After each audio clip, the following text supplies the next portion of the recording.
Hello and welcome, everyone. Um, Welcome to this very special session where we are going to be looking at a matter that is, I hope, is you all agree is of concern to every one of us. So my name is Clive Saunders, if you've never met me before, and I'm the chair of the Watford African Caribbean Association. Often you'll see the abbreviation WACA, um, and that's us. So. Um, the Black History Month theme for this year is reclaiming narratives. And with that in mind, of course, tonight we are going to keep our eyes on the prize. We're going to be looking at high health and well-being goals in diabetes and pre-diabetes. This session is organized as part of our Black History Month program. And having said that, I'd particularly like to welcome our special guests on keynote participants, Dr. Joan St. John and Evelyn Mensah, MD. I will say more about them in a moment, but just by way of background, diabetes, of course, is a condition that has a significant impact on and in our community. I personally know a number of people who have been diagnosed with a condition. And in my own case, it has been said that I am diabetic, although I know some people say, well, actually, they say that about everybody. Um, I also have an idea how serious it can be, because I know somebody who's lost both legs and actually ultimately died with that clearly being a contributory factor before they were even 60. So this is a pretty serious matter. I can't say that I am any expert, but knowing what I do know, I'm personally trying to watch my diet, try and get a bit of exercise, and hoping that as far as possible, pre-diabetic is as far as ever going to be. But of course, what tonight is about hearing from people, experts. And although, as I say, I'm not an expert. We do have two people with us, and they're people from our community who will be enlightening us about this particular condition, and in particular looking at how it relates to high health, which is also of interest to me as somebody who is also a glaucoma sort of who has that condition, glaucoma. Um, I should say though that before I introduce our speakers, um, whilst you're going to hear from these people who are experts and professionals in their field, we also will want to hear about you and your experiences tonight. But and as I said earlier on, this is part of our Black History Month program, and we've got a number of other activities, and we'll try and put some stuff in the chat so that you can follow some of those and get family and friends to engage in this too. If you just joined in, we are recording the session too. So what we're going to be doing tonight, we're going to be hearing from our two speakers. First, we'll hear from Dr. St. John, and then we'll hear from Evelyn, we like to call herself Evie. But so by way of introducing them, though, I'll say this. Starting with Dr. Joan. She's a specialist, she's a doctor with a specialist interest in diabetes. She has worked as a part of and works as a part of a multidisciplinary award-winning Brent Integrated Diabetes Service. Her career was spent working in primary care as a general practitioner, and she's now focusing on diabetes, addressing health inequalities and related matters. She has always felt that education is a key to improve the quality of diabetes care, and she's enthusiastic and passionate about informing and empowering people with diabetes to enable them to live healthy lives and improving their self-care. Joan's commitment to education has seen her giving talks and working in partnership with community and religious groups, as well as teaching doctors, nurses, pharmacists, and other allied healthcare professionals. She's also an author, and she's the co-author of a couple of publications that she's shared with me. One is Carbs and Cals World Foods. Um, and this is the first book that provided a comprehensive and uniquely visual way to illustrate the carbohydrate content of traditional foods for Black, Asian, Arabic, Caribbean, and Caribbean communities.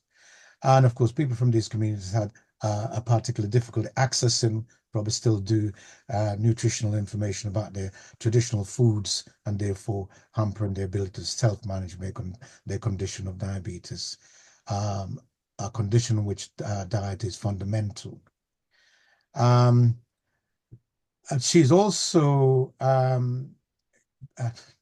a cohort of a groundbreaking new and unique handbook addressing another area of inequality in diabetes, the recognition of diabetes-related foot problems in people with dark skin tones. Diabetes foot care in dark skin tones is a handbook that has been designed to provide essential information as well as quick tips to healthcare professionals to improve foot care for people with dark skin living with diabetes. It features clinical assessment and visual audio guides and is the product of a unique collaboration across healthcare professional specialities and has input from people with living with diabetes. She is one of the first Diabetes UK clinical champions, a program that assists and equips healthcare professionals that are passionate about diabetes to improve an aspect of diabetes in their area. She's now part of the Diabetes UK Professional Leadership Alumni. Throughout her career, she has always strived to provide excellent healthcare to all areas and has provided advice, practical assistance support, and health information to organizations dealing with conditions that disproportionately affect people from our communities and the global majority, as she says it. That includes sickle cell, and of course, we got our own sickle cell group within WACA, and the Afro-Caribbean Leukemia Trust, Culture Dementia, as well as Diabetes UK. So I'm sure you will join me and say what we have here is a superb professional, and we are pleased that she's able to join us. So welcome, Dr. Joan. Before I ask you to speak, I'm just going to introduce our other speaker, who is no less illustrious, and she's Evelyn, generally called Evie Mensah, and she's a consultant ophthalmologist at Central Middlesex Hospital, London Northwest University, LK NHS Trust, bit of a mouthful, where she is the clinical lead for ophthalmology and co-lead for the Northwest London Ophthalmology Clinical Reference Group. She obtained her medical degree from Imperial College, one of the top colleges in the country, and ophthalmology training was at Moorfield, again, one of the top high hospitals. Her experience includes the management of medical retinal disease and complex cataract surgery. She's a previous educational supervisor and college tutor to ophthalmology specialist trainees, OSTs, in her unit, and has trained and accredited a multi-professional workforce to take on extended roles. She has been the recipient of 2 Best Trainer in Ophthalmology Health Education England Awards over the past 4 years, nominated by London OSTs. She's a trustee of the Moorfield Lion Corley Bew Trust and has developed an innovative diabetic retinopathy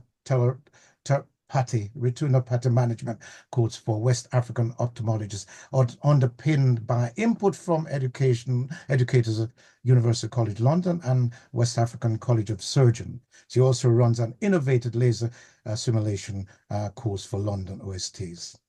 Evie, she's the what they call the WRES, the workforce race, they call it the standard expert for her trust, a trust that has a 75% of the staff from the global majority. That must be one of the biggest such workforce of the global majority in the country. It may well be the biggest. She has established a sickle cell retinopathy network with colleagues in sub-Saharan Africa and the Caribbean.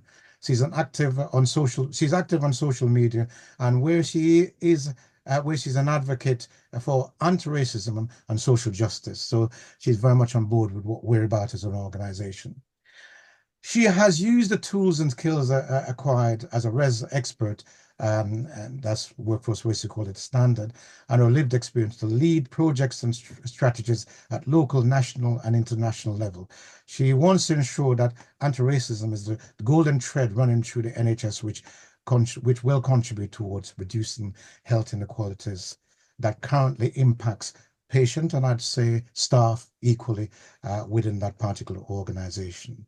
So I'm sure you will join me in saying that with our two speakers, we have two excellent, exceptional contributors. Both of them are committed to race equality, and we can see that that informs their work. So as we go through the session, you may want to put some stuff in the chat because there'll be time for questioning.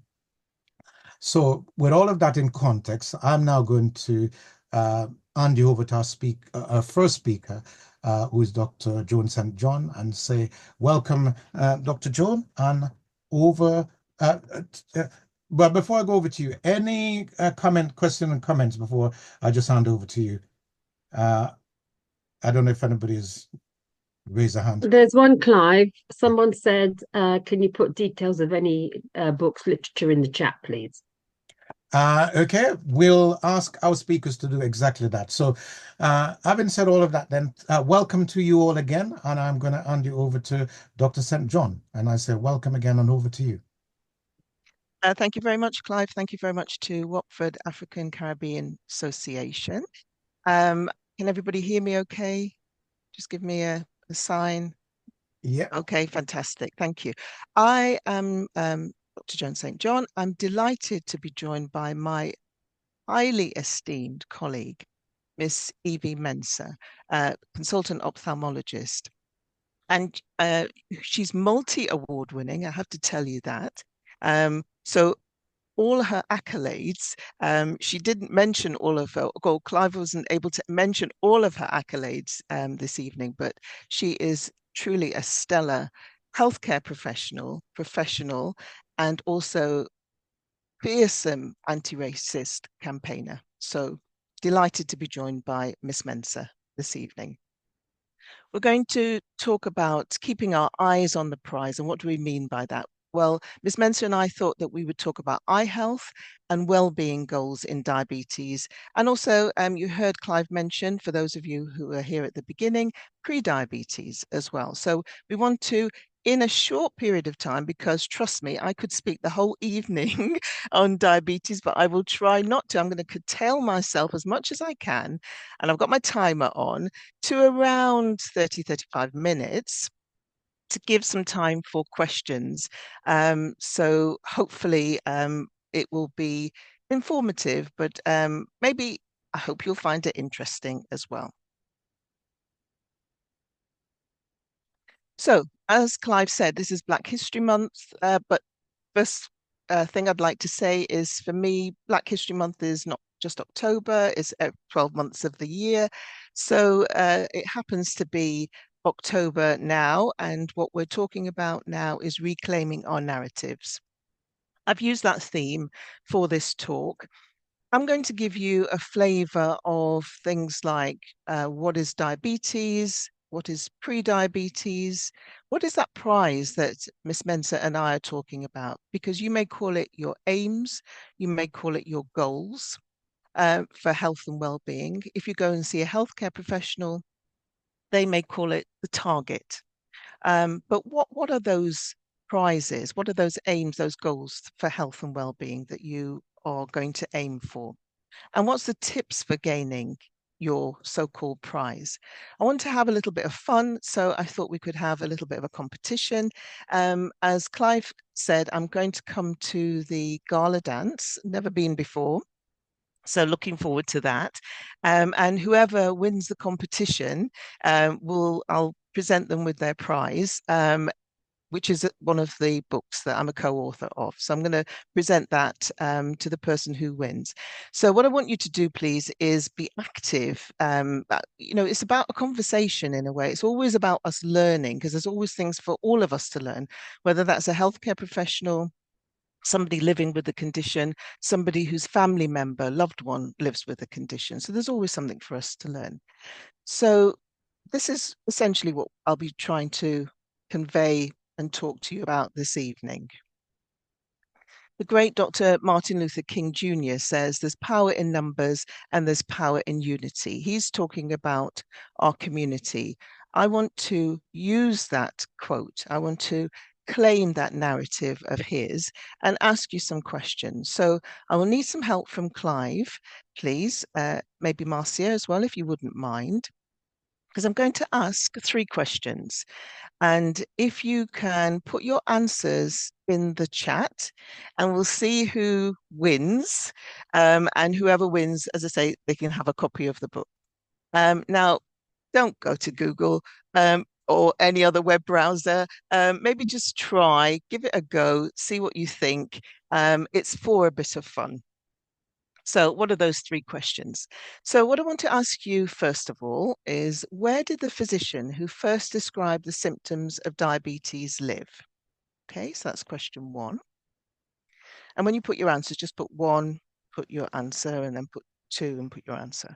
And the second question is, how many people in the UK are living with diabetes? Do you think it's 1 million, 3 million, or 5 million? And then the third question is, how many people in the world are living with diabetes? Because this is a worldwide phenomenon. This is a worldwide condition, unfortunately. So how many people do you think are living in the world with diabetes, living with diabetes in the world? 100 million, 300 million, 500 million? I feel like I need a sort of countdown clock, but I'll give you about 20 or 30 seconds to give us an answer to that. Where did that physician who first described the symptoms of diabetes live? How many people in the UK are living with diabetes? How many people in the world are living with diabetes? Clive, can I ask you, have we got any answers? Because I can't see the chat. Yes, you do have some answers to the first one. There's a couple of answers there. Yes, there is. Okay, well, there's all sorts of different answers. Okay, so we have Africa, we have America, and I can see we have the Caribbean even as and Belgium. So those are the options for the first question. Okay, and then please answer the second question, folks, as well. Well, so the second question, one is 3 million, 5 million, and I can see 3 million again, 500 million. That's for the world. That must be for the question 3, for but the world. Okay. And then 3 million again, and over 5 million, I see, and 3 million. So 3 million is the most popular answer. Okay. But then for that one. So I'm going to move one? on to. Okay, I'm going to move on to the answers. And Clive, if you wouldn't mind seeing if you can decipher who might have got these questions right. Okay, so it's just for a bit of fun, guys. Okay. So about 3,500 years ago, the symptoms of diabetes were first documented. I hope it doesn't come to you as any surprise that it was an Egyptian physician, an African physician, who documented these symptoms of diabetes, first documented these symptoms of diabetes, and that being frequent urination, so passing urine frequently. And at that point, of course, because if it's the first documentation of this, it's a mysterious condition. They also noticed that this mysterious condition caused what they called emaciation, so weight loss. And these ancient healers also noticed that ants seemed to be attracted to the urine of people who had this disease. So here we are with our rich, wonderful heritage and history. We know this, we know this. Miss Mensah and I stand on the shoulders of these Egyptian physicians from 3,500 years ago. So I think it's important that we always remember our history, whether it's October or not. It's really important. And I want to set it in context. It was, first of all, an Egyptian physician who described the symptoms of diabetes. Here's the answer to the other two questions. Around 5 million people in the UK are living with diabetes, but it's important to know that about 1 in 6 of those people don't know that they have it. But hopefully after the talk this evening, nobody here will be in that position, and everybody will know what they need to do. And it's quite astonishing to think that around over 13.5 million people are at risk of developing type 2 diabetes. So not living with diabetes, but at risk of developing it. So if everybody who was at risk developed it, we could be talking about 20 million people. It's an awful lot of people. And as Clive said, it is an important condition, and we'll talk a bit more about that later. Best figures that I could find for the Watford area is that it's around 30-odd thousand people. And the breakdown of that in terms of the types of diabetes that people are living with is around 8% of people would be living with type 1 and 92% would be living with type 2 diabetes. And I'll go on to explain that a bit more in detail in a few slides. And for the third question, it's over 500 million people over the age of 20 to 79 who are living with diabetes in the world. So if you've said Egypt for question 1, if you've said 5 million for question 2, if you've said 500 million for question 3, then Clive will let me know later, and I will give you a copy of the book at the dinner dance, at the gala dance. So it's just to set things in context. I will actually, I can't see anyone actually that got all 3 correct. I think I'd accept Africa, although Yeah. Africa is a huge continent. Oh, no, Said, no. The continent is correct. It's just that a lot of people have 3 million rather than 5 million. Okay. And Well, there's some where more questions to come later. So maybe we'll see if we can sort of find a winner. And by the way, we won't be seeking any further answers now because, of course, you've heard the answers. Yes. So we'll select whoever's got the best from those who've already submitted the answers. Fantastic. Thank you very much. So diabetes, let's talk about it. I've mentioned already type 1, I've mentioned type 2. So there are essentially 2 main types. These are not the only types of diabetes, but for the purposes of this talk, let's talk about the 2 main types. Type 1 diabetes is when the insulin-producing cells in the pancreas, so the pancreas contains some cells that produce insulin, they are destroyed by your own body. So your own body forms antibodies to those insulin-producing cells. It's called an autoimmune condition because it's autoantibodies that are formed. If those cells are destroyed, your body can't produce insulin, and so you need to have external or exogenous insulin injected in order to keep your blood glucose levels at a near normal range. Now, for type 1 diabetes, there may be some genetic basis. It's more likely to have, or let me put it this way, the genes that are associated with type 1 diabetes are more identified than for other types of diabetes. What do I mean by that? We haven't identified a single gene that leads to type 1 diabetes, but studies and research is underway to give more information to elucidate that genetic basis, which is thought to underlie type 1 diabetes, causing this autoimmune condition. If you contrast that with type 2 diabetes, the underlying pathology, the underlying changes that occurred are slightly different. So those insulin-producing cells in the pancreas are there, they're working, but they're not working that well. So either they're not producing enough insulin, or the insulin they produce isn't working as well as it should do. Now, with type 1 diabetes, if those insulin-producing cells are destroyed, you need to have insulin treatment. At this stage, that's where we're at. With type 2 diabetes, because your body is still producing some insulin, although it's not working that well or working sufficiently, there are other treatment options that you can use. And we'll talk a bit more about that later. And unlike type 1, where we think there is probably an underlying genetic basis with type 2, when they've tried to look for the genes seem to be very widespread. And so they haven't been able to identify, again, a single gene which is causing type 2 diabetes. What they do have in common, what diabetes represents, is what we call a raised blood glucose, and most people will call this sugar, a raised blood glucose or blood sugar level.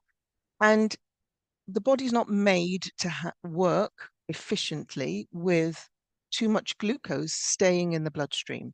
Glucose is an energy source. What happens is insulin is like a key that opens the door in the cells, in the organs, letting that the glucose from the bloodstream, which is that energy, go into the cells, go into the organs, and do its job there.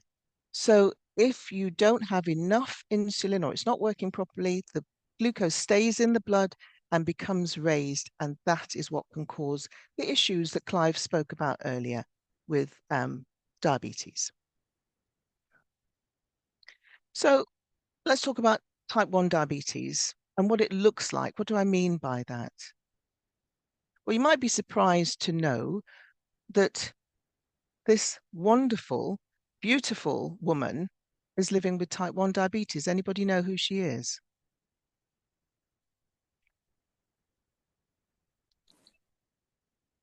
Okay, Vanessa Williams. She was a previous Miss America, an award-winning, I believe, actress, somebody who's very well known in the US. And she's living with type 1 diabetes. So she looks fantastically healthy. She looks amazingly well. She's an absolutely stunning looking woman. She's living with type 1 diabetes. Now, I'm hoping my technology is going to work, because what I wanted to do, you may recognize this gentleman. This is Usher, the award-winning singer Usher. And he talks about what it's like living with type 1 diabetes. He doesn't live with type 1 diabetes himself, but his son was diagnosed with type 1 diabetes. And I think if we want to talk about these conditions, sometimes actually hearing from a person who's living with the condition is the most telling way for us to hear about it. So I'm hoping that my technology is going to work. Let's see if it works. If it doesn't, I'll just have to tell you what he says.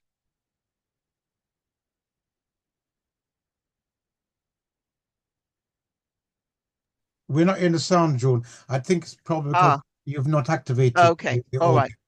You've So not activated. he speaks about his son. Let me just stop that there. So he speaks about, oh goodness, okay. All right, he speaks about his son who was 6 years old, who was diagnosed with type 1 diabetes. He noticed that his son was a bit lethargic. He noticed that his son was going to the toilet very often. He noticed that his son was a bit thirsty as well. And he talks about being blindsided by his 6-year-old developing these symptoms. Now, one of the things I need to point out is that type 1 diabetes used to be very much diagnosed in children, or thought to be a condition that children and young people would develop. But I showed you Vanessa Williams, who is an adult woman who also has type 1 diabetes. So important to just point out, type 1 diabetes doesn't only develop in children, and unfortunately it can develop in children, young people, babies, but it can also develop in adults as well. If we're watching out to see if somebody, a young person, a child or a person is developing type 1 diabetes, we talk about the 4 Ts. They're going to the toilet more often, they're very thirsty, they're very tired, and they may lose weight. And these symptoms tend to come on quite quickly when we're talking about type 1 diabetes, because remember, it's an autoimmune condition. But the vast majority of people, if we look at the population of people who are living with diabetes, the vast majority of people will be living with type 2 diabetes. Why have I put these three gorgeous people up here? You may recognize some of them. Anybody recognize any of them? Because I want to talk about, I recognize sorry, Lenny Clive. Henry. Oh, there's some people. Lenny Henry, yeah. Okay, we've got award-winning, amazing singers, performers, Angie Stone, Patti LaBelle. Yeah. Why do I put these three people up? Because their journey living with type 2 diabetes can illustrate to us what living with the condition can look like. Angie Stone was off on a family trip, because we're talking about reclaiming narratives. She was off on a family trip, and noticed that she was having to stop the car very often because she needed to go to the toilet. So Lenny Henry had a family history of diabetes, was told that he was, what he said, a bit diabetic. And I will tell you, I will never say that a little bit later. Patti LaBelle, how did she find out that she had type 2 diabetes? She collapsed on stage. Now, I think it is really important that learning from their journey with type 2 diabetes, we can recognize what those symptoms of living with diabetes might look like. We talked about the frequent urination. We talked about things like being very thirsty, but also it can be things like blurred vision. It can be that tiredness, but that tiredness can come on so slowly that you don't even realize that you're feeling tired until you start to feel better, and then you realize how tired you were. So it can be rashes. It can be taking a long time for cuts or wounds to heal. It can be like Angie Stone had, that she had this sort of weakness in her legs, and that was why she went to see a physician. I put these three fantastic artists up here because each of them have had this journey with type 2 diabetes. Each of them have shared their journey with type 2 diabetes. Angie Stone, Patti LaBelle are huge advocates in the States for being healthier with type 2 diabetes, and have changed the way they live their lives, changed their lifestyles.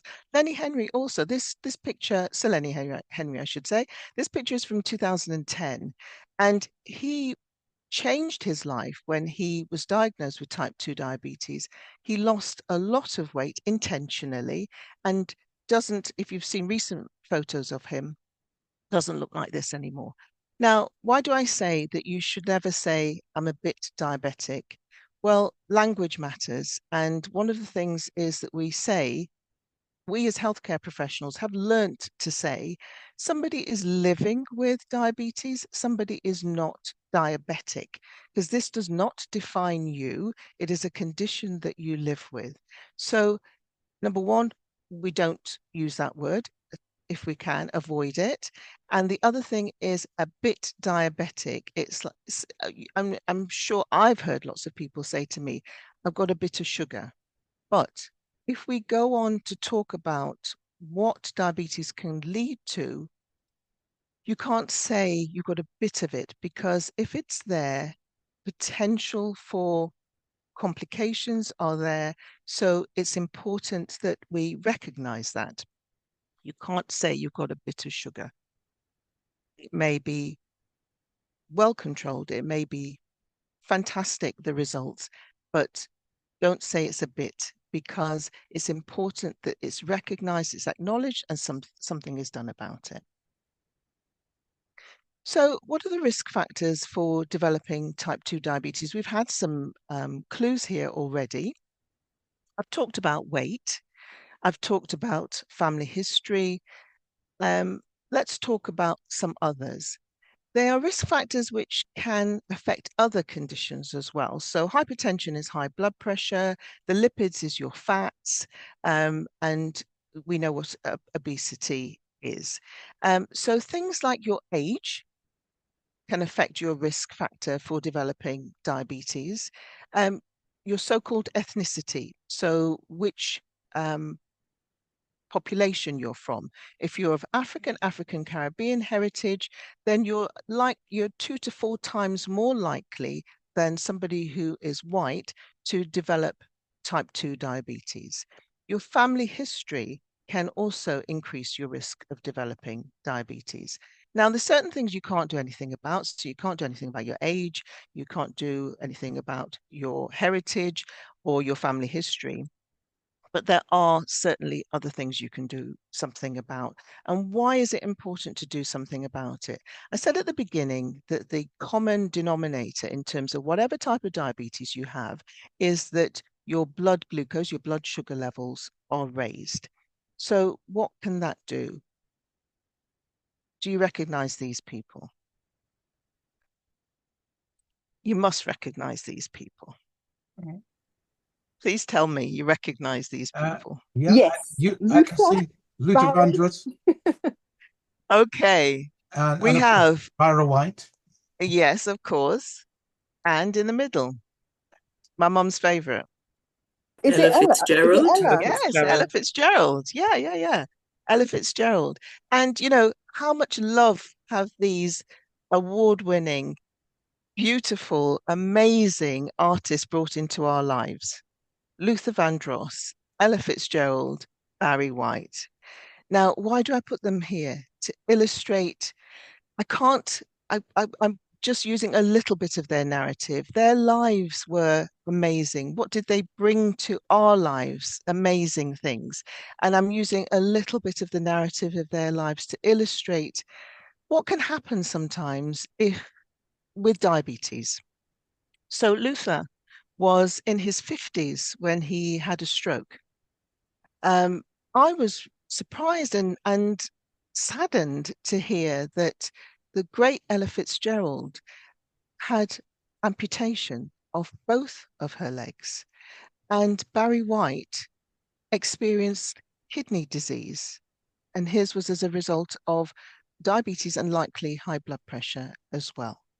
So, you know, these wonderful people, unfortunately, diabetes can open the door, can allow a potential for complications. And that's why it's so important that we do whatever we can, either to try and prevent diabetes type 2, if we can, delay it if we can, or sometimes if we're living with it, to keep it as healthy as we possibly can. And some people can actually reverse it. So why do we do that? Because if we're talking about the top of your head to the tips of your toes, unfortunately, that high blood glucose, if the glucose level in your blood is too high, it can lead to all of these complications. So it can lead to things like there's an increased risk of dementia. Miss Mensah is going to talk about eye conditions. Heart conditions can be caused by diabetes. So that's heart attacks, but also things like heart failure. It can affect the nerves, it can affect the skin, it can affect practically every organ you can think of in your body. And what we want to do is to avoid whatever we can avoid. It's potential for complications. It is not an inevitability. So how do we do that? Before we talk about that, I think it's just important that we're clear, because I know that a lot of confusion can occur between talking about the blood glucose levels and understanding that. So on the left, you've got the testing that somebody might do at home to see what their blood glucose levels is. On the right, you've got a blood test that you might have at a GP surgery, you know, with your healthcare professional. And there's a difference in how these are expressed. And the way I like to describe it is, think about the one on the left, which is the finger prick test that you're doing at home, as being a sort of snapshot, because it will tell you your blood glucose level at this particular time is this level. It's like a snapshot. It's like a photograph that you take. On the right, imagine that blood test that you take with the GP surgery. And if you have a look at the bottom of this slide, you can see those round discs, which represent the red blood cells. Now, that blood test that you have at the GP surgery is quite a clever test, I think, because your blood cells last for about 3 months. And by seeing how much glucose, how much sugar, I'd prefer to call it glucose, but let's stick with glucose, how much glucose is stuck to your blood cells, you can see what the blood glucose levels have been for the previous 3 months, because the blood cells last for 3 months. So you'll see one of the discs doesn't have much glucose attached to it. That's the little yellow discs. And the other one has a lot.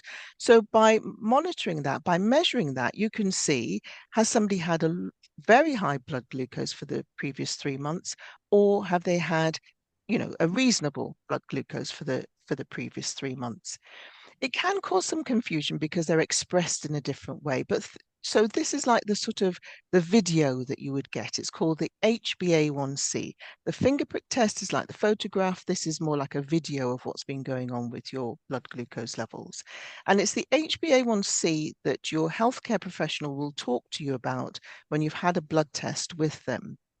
And I've used a sort of traffic light system here to give us an indication as to what these numbers mean, because I want you to, if you need to, note it down, remember it, but so you can understand what somebody is saying to you when they tell you what your blood glucose level is, healthcare professional. So if you were at risk of developing diabetes and you go and have a blood test and the result comes back at less than 42 millimoles per mole, that's the way it's expressed, that means at the moment your blood glucose level is fine. That 3-month reading is absolutely fine. If it's in the amber range here, so that I've called that amber, between 42 and 47, that was what Clive was talking about at the beginning, the pre-diabetes. The long name for it is non-diabetic hyperglycemia, but pre-diabetes is the way most people would call it. And that means that, amber flag is saying you're at risk of developing diabetes. But remember, things are not always inevitable. And certainly with this, it's not inevitable. You can get this back into that green range, back into that normal range. And you can do that by, well, we'll talk about that in a minute. So if it's 47 or above, so above 47, then it means that you may be living with diabetes. So when you have your blood test done at the GP surgery, know what the figure is, know what it represents, know where your figure should be, because each and every one of you is going to be an individual result that you will have to discuss with your healthcare professional to know where you should be. Okay, I can see that time is getting on, so I'm gonna try and speed up a bit. So bear with me. The wonderful Dr. Maya Angelou says, do the best you can until you know better. Then when you know better, do better. And, this is, I think, a motto I try and live by.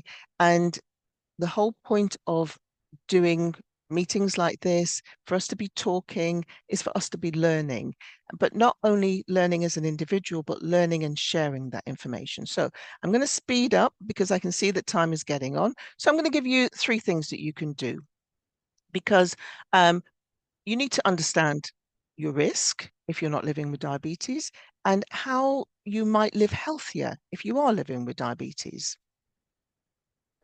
Well, first thing I would say is know where you're at. Are you in that green range? Are you in that amber range? Are you in that red range? And the easiest thing you can do, if you're inclined, is to know your risk, literally know your risk. 7 questions. It will take you about 3 minutes. You can scan the QR code, but you can also put know your risk into any web browser. It will ask you 7 questions. Things like your height, your weight, your waist circumference, your family history, if you're on medication, those sorts of things. And then it will give you an estimated risk. It will say what your risks are of developing type 2 diabetes in the next 10 years. So if you're not living with diabetes now, type 2 diabetes, this will give you an estimate of your risk, low, medium, high.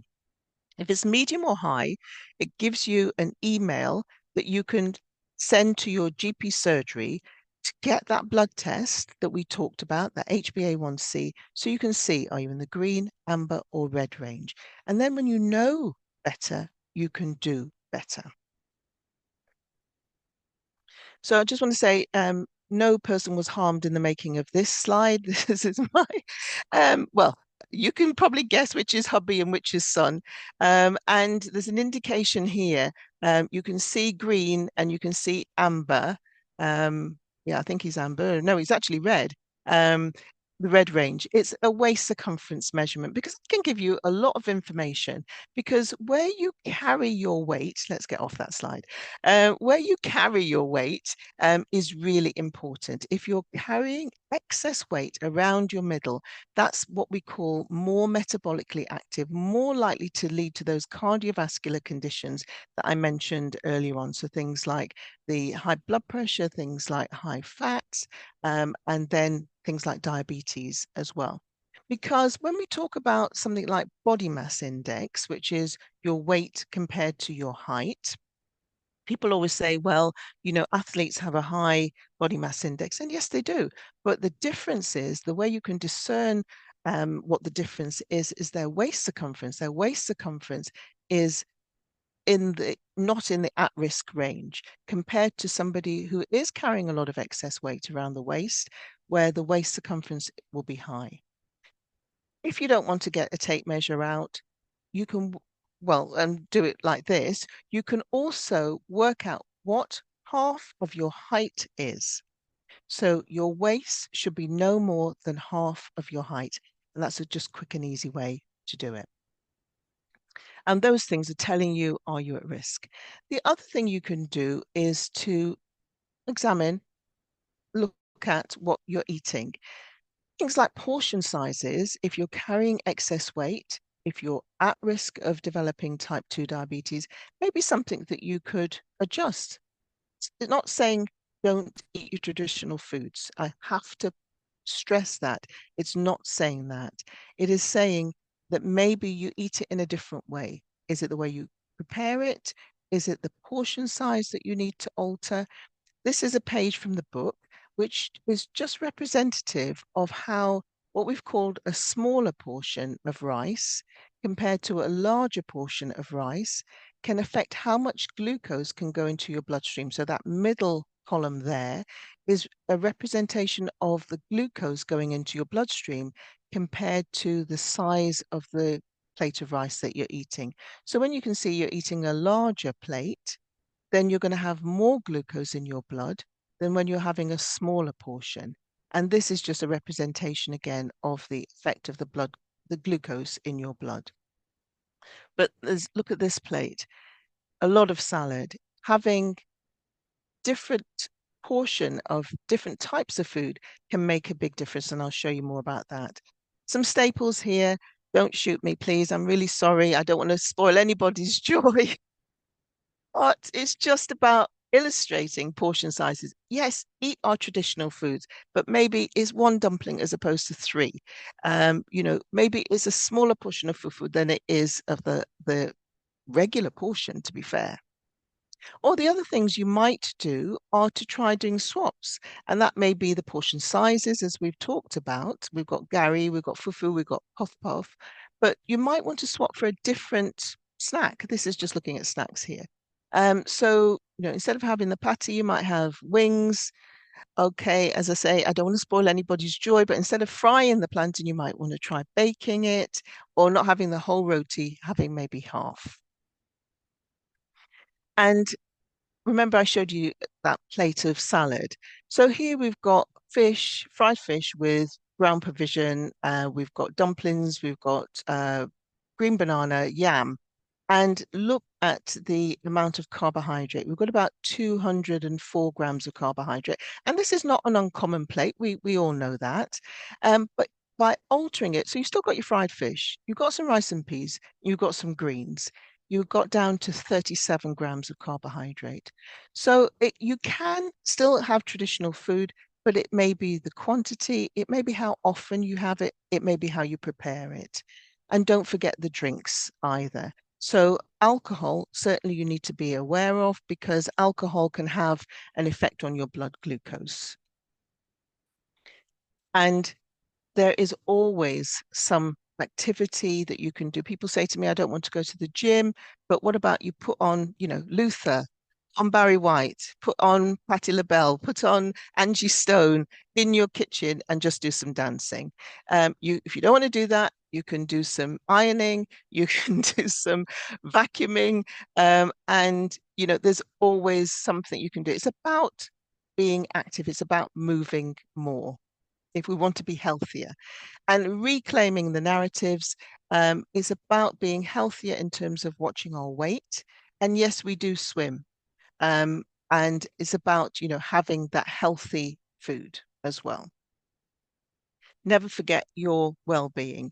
So whether that's your emotional well-being, spiritual, physical, social, which I think WACA fulfills from what I was hearing. You have meetings every 6 weeks. We've got the gala dance coming up. So never forget your well-being and always remember to look after yourself. So I'm going to whiz through just some questions for you to finish off. Which drink contains more sugar? We've got ginger beer, we've got Coca-Cola, Ting. What do you think? Just quickly in the chat. Any response, Clive? No, somebody said they're all fizzy. They're all the same, according to this. All the same. Okay. It's cola. So Yeah, cola is what I'm hearing. here Cola. we go. Ginger beer. Ginger beer. Okay, look, here's the answer. 35 grams of carbohydrate in the Coca-Cola, and other colas are available. I don't want to get sued with Coca-Cola. And Ting has about a third the carbohydrate. I'm not advocating for fizzy drinks. I'm just illustrating that sometimes it's good to look at the can and see how much sugar is actually in there. Okay, another question. Really quick in the chat, guys. Which drink contains more sugar? Super malt, mighty malt, or Malta Guinness? And malt. Have we got anything, Clive? Malt, it says here. I'm not sure which malt. Super malt, malting Okay. Guinness. Mighty malt is the one. Yeah, Mighty malt malt. is the one with more sugar. Okay. Yeah. It's 53, nearly 54 grams, and the others aren't very far behind, to be fair. Okay. And then I think this is the last one.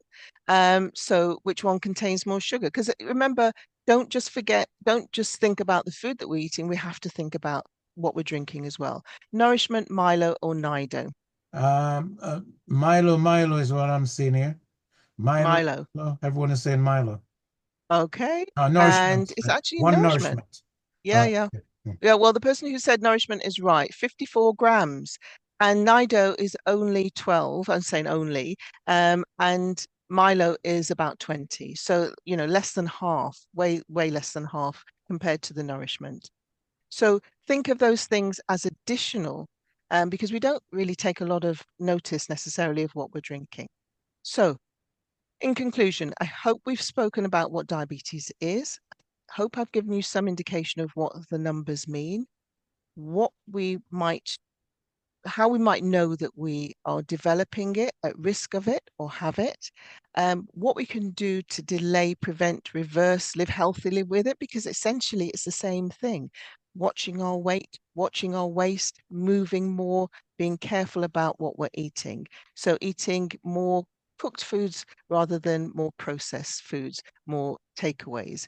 And then what's next? Well, what I ask you is, what's your prize? What will you do differently from today?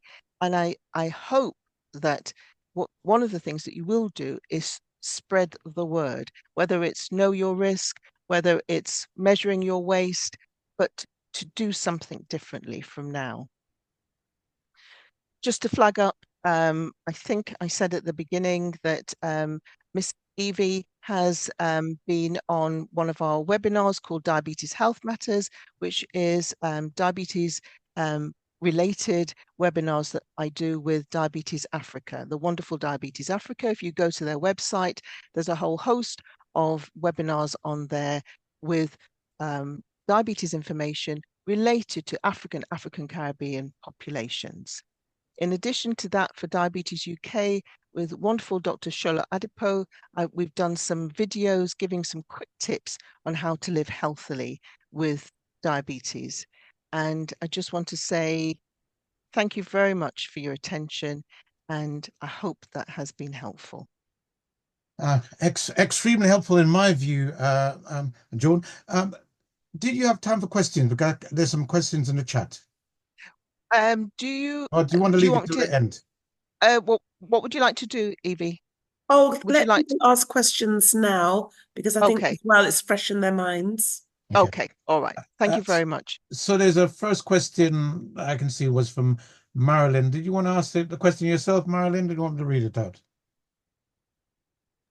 Yeah, I mean, it's partly been covered. I was really just thinking about, are there particular foods? I know you said it's about reducing portions, looking at what you're eating, but for the African and Caribbean population, are there particular food that are diabetes friendly and would be good things for us to add into our diet?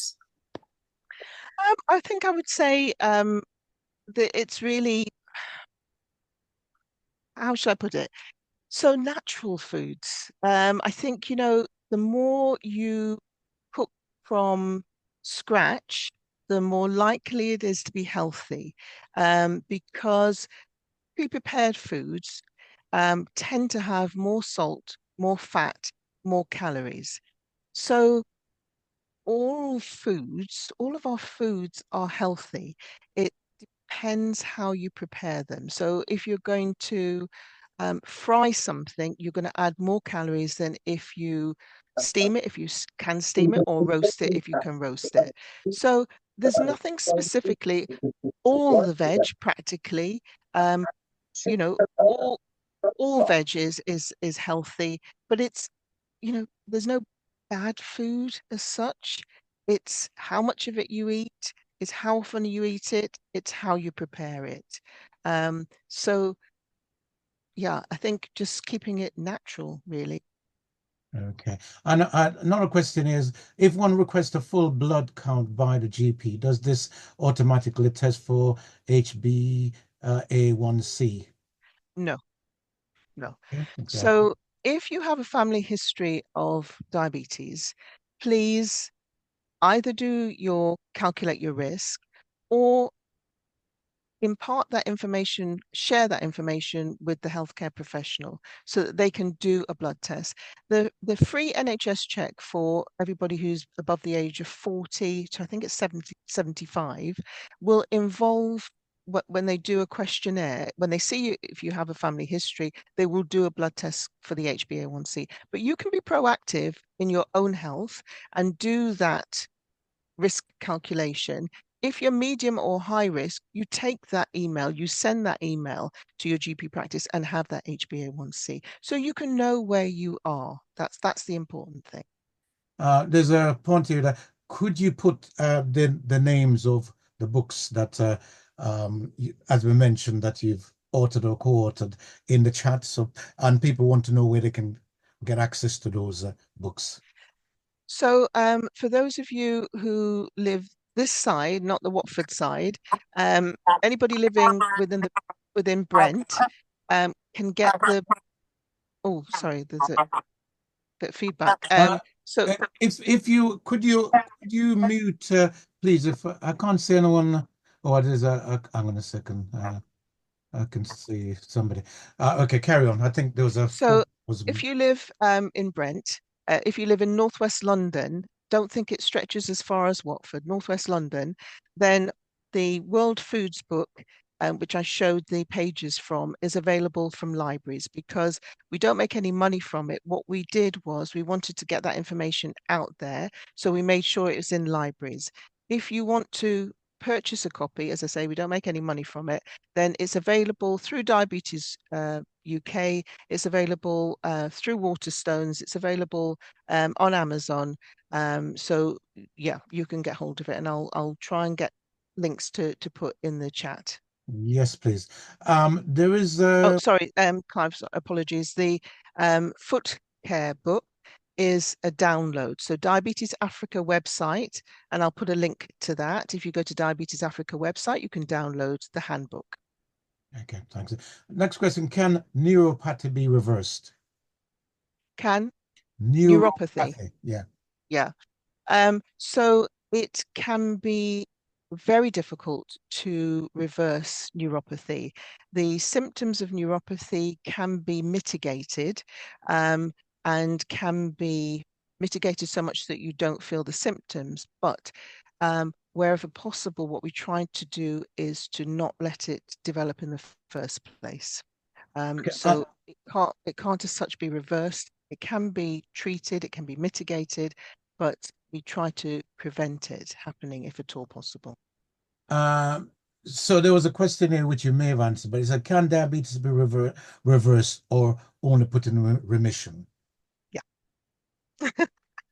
Yes. Yes, not everybody can do it. It usually involves a substantial weight loss. And what do I mean by that? Somewhere between 10 and 15%. Some people actually can put their diabetes into reverse by losing less than that. Somewhere around 7% is probably about the minimum amount that would be applicable for some people. It does involve quite an intense regime for a prolonged period of time. Usually we're talking about a year to keep that weight off with peer support. But yes, it's absolutely possible. There is a national program. For people who are living with pre-diabetes, there is also a national program. It's called the National Diabetes Prevention Program. So remember the green, amber, red. If you're in the amber, that program can help push you back into the green. So again, it's about weight loss because weight seems to be a critical thing. Of course, family history is important as well, but weight is a critical thing in terms of the development of type 2 diabetes. What do you think about the device that is pinned in your arm? I don't know if you understand that. Wonderful. Absolutely revolutionary for people who are living particularly with type 1 diabetes. People who are living with type 1 diabetes used to have to prick their finger perhaps 8 times a day, as well as injecting insulin. This has been so freeing for them to allow them to know what their blood glucose levels are, from minute to minute, hour by hour. If things are going too high, if things are going too low. It's been amazing. It's been one of those things that has really changed the field of diabetes, like things like reversing type 2 diabetes. That was also quite revolutionary as well. At the moment, it's very, very strict criteria on the NHS because they are quite expensive. And so it's restricted to people who are living with type 1 diabetes at the moment. However, I can see that, in the future, this hopefully will be something that's available for many more people. Okay. A point here is that male erectile dysfunction is an indicator. It can be, yeah, it can be for some people the first indicator. I illustrated with those narratives, that Patti LaBelle collapsed. Somebody may have blurred vision. Somebody may be passing urine, getting up 10, 12 times during the night, and that may be the first indicator. Erectile dysfunction can also be the first indicator. Some people have a heart attack, and that's the first indicator. When they go in having had a heart attack, they do the blood glucose levels and find it's really sky high. So yeah, all those things are potential indicators. But what we want to do is be a step before that and know what our risk is, know where we're at, so that we can do something about it. When we know better, we can do better. Okay, somebody else said they're going to keep on measuring their blood sugar and purchasing your books because they find it difficult to get information. Let's see. I hope that people are going to move more as well. I mean, this may be something that WACA can look towards. Walking is something that we can do, which has a huge effect on blood glucose. And it's a simple thing in a way, but it's so effective. Absolutely. And as a matter of interest, we have a WACA walking group, which we'd like some people to become active in and to lead, because that's the problem at the moment. Question here, will the slides be shared, even if not the pictures? Yeah, because I said, I've used all these pictures. I mean, these people are advocates for living with diabetes, so I hope it's okay. I just didn't want anybody to, get me under copyright laws or anything like that. I can share the the sort of factual ones, if that's okay. Can I just say that unless for copyright reason, we cannot share the recording. We will be sharing the recording. On occasion, we've had some issues with copyright preventing YouTube from actually showing what we've done. Hopefully that won't be an issue. In which case, if you leave your details in the chat, we will share the recording with you, so you'll see everything that was actually presented.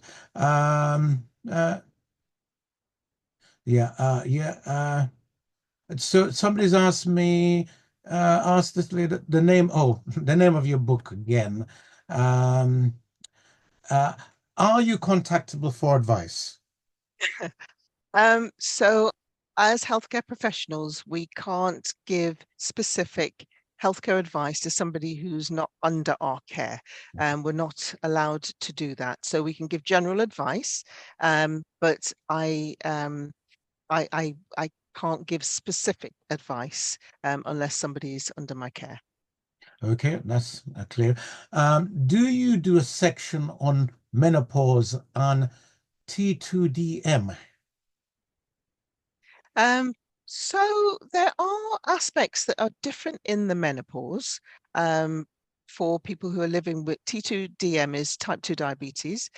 So people who are living with type 2 diabetes and going through the menopause, things can change. Blood glucose levels can change. Your skin can change. The way your blood glucose reacts can change. They're not well studied. So that's always the difficulty.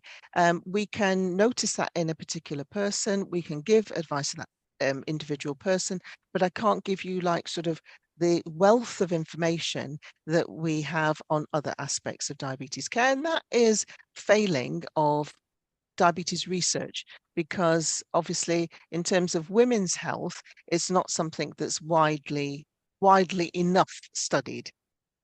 Okay. And what are your thoughts on the current structured education, Desmond, expert, etc., in helping mitigate risk of developing diabetes? And which one would you recommend? Okay, so Desmond is not about reducing the risk. So Desmond is when you are living with type 2 diabetes. So it's giving you information about how to live healthier with type 2 diabetes. It's specifically for people who are living with type 2 diabetes. And my take on it is that it should always be culturally sensitive and culturally tailored. So whatever population that you're serving, whether it's Watford, whether it's Brent, whether it's wherever, it should be tailored to that population. There is no point within Desmond having information about food that people don't eat. And the healthcare professionals providing that course can culturally tailor it if they want to and are willing to do that. Okay, thank you very much. That's all the question. Apparently, there's a session tomorrow regarding the menopause at Watford Stadium. But that's all the questions that I can see, Joan. You can tell, looking at the number of people want to record in that the reception has been excellent. So thank you very much. And we'll kind of just reflect at the end, but for now, shall we now move to Evie for your presentation, and welcome again to you. I'm looking forward again to, with my eye problem, to hear what it is that you have to say. Thank you so much for inviting me, and I'm sorry I'm in darkness. I'm at the Royal Society of Medicine because I couldn't get home on time to deliver this, and they kind of turned the lights off, so I'm sorry about that. I'm just going to just share my screen.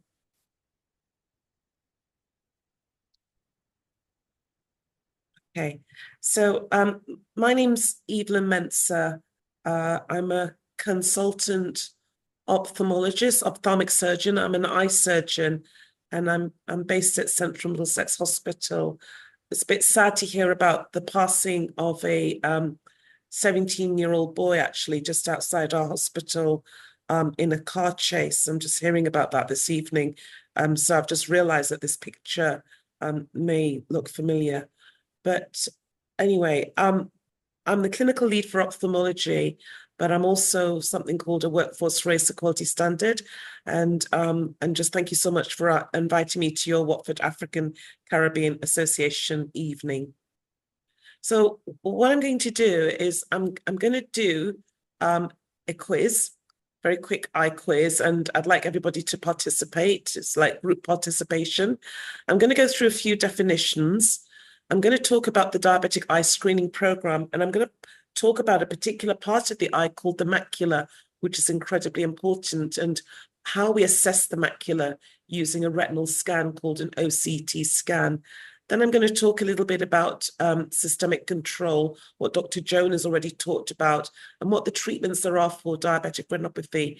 Now, the videos, I'm not going to be able to show them because I think on Zoom, there's something that you've got to click or press or something to be able to hear the videos. But what I'm going to do is I'm going to share the videos. There's going to be one video on laser, and there's another video on injections. I'm going to send them by WhatsApp actually to Dr. Joan, who can forward them on to people or to your groups. I haven't got the details because I can't email them, they're too big. But I think it's really important that people who are diabetic, and if they are worried about treatments, it's quite helpful. So I've had one colleague who's done a video about laser in St. Thomas's, and my colleague at Central Middlesex, Christiana Dina, who's done a video about injections, and it's really patient focused, and it kind of removes the mystery from those two types of treatments.